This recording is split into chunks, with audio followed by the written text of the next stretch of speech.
Cyberbullying in School-Aged Children by Sharita Rogers. The introduction or big picture. Cyberbullying is defined as an individual or group repeatedly using information and communication technology with malicious intent for the purpose of doing harm to other individuals. On social media sites, students can falsify their profile information, allowing others to become victims of cyberbullying. School-aged children post embarrassing pictures, write negative feeds on Facebook, and type harmful text messages with their cellular phones, blog, or email. Be careful. Even when you turn your cellular telephone or computer off, the inappropriate communication is still there. Content literature review, the most important information. Computers are the leading mode for communication along with cellular telephones. They provide children with the feeling of being connected 24/7 to their friends. The internet was once a positive and harmless device used for academic measures, but now has allowed children to become predators and targets for bullying. Young children's immaturity can bring about unsafe actions that lead to destructive results. Children's knowledge of regular use of computers at home and school has increased the occurrence of cyberbullying.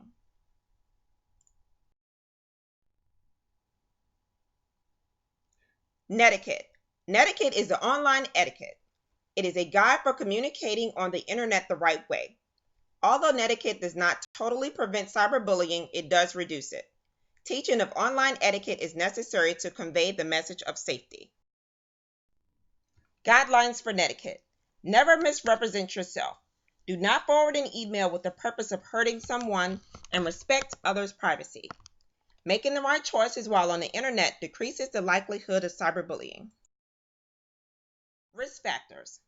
Cyberbullying risk factors include the perceived internet skills of the parent, supervision while using the internet or cellular telephone, income of the family, and internet use. Neither risk factor is greater than the other.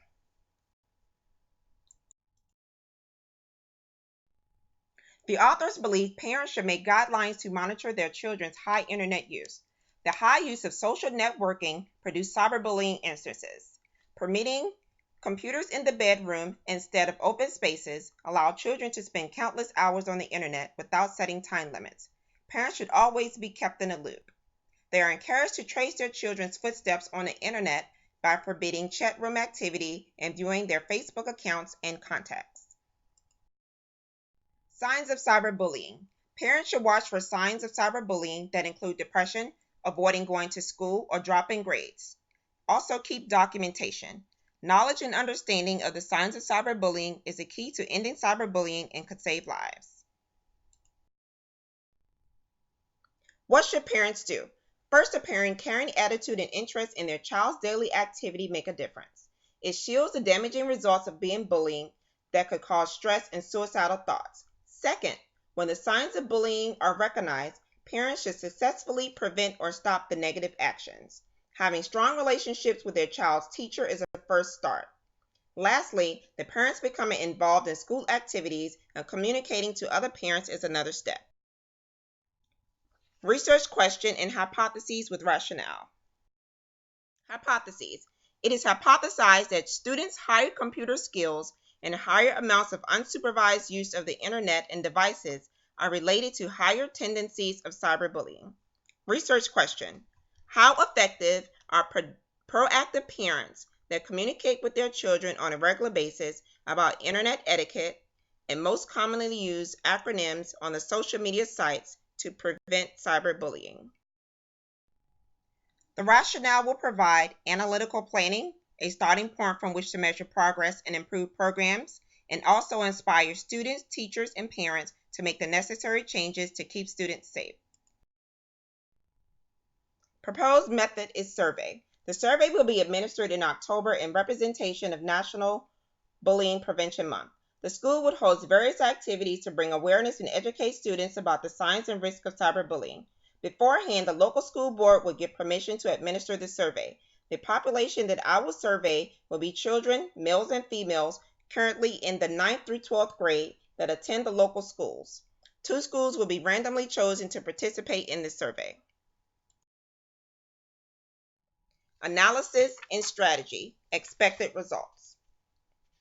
The survey would have a total of 11 questions. The students would be asked a sequence of questions to include demographics.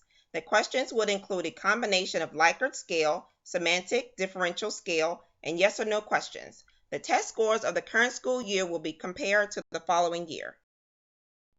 Expected results. At least 50% of the students surveyed between ages 13 and 18 years old will report and experience cyberbullying. Girls will have higher numbers than boys. Parents will not supervise their children while on the internet. Children will spend 10 to 12 hours a week on the computer. They will rate their computer skills as high. They are able to define cyberbullying. They also use devices such as Facebook, Twitter, email, and cellular telephones. They have only been cyberbullied once. Limitations with explanation. Distinguishing the difference between cyberbullying and victimization was a limitation. Also, the number of items on the questionnaire. Parental involvement was limited if their child endured cyberbullying. There was a need for clarity of the questions for parents in which English was not their first language. There was bias of the parents. The surveyors were not aware if the mother or father completed the survey, and if so, which parent was more involved in the internet activity. Other limitations include cyberbullying programs that increased awareness but may not lead to behavioral changes. The study included the researchers not knowing that the participants were being truthful. The replies of the survey did not resemble the main populations of juveniles. Cyberbullying is everyone's problem, not just the victim.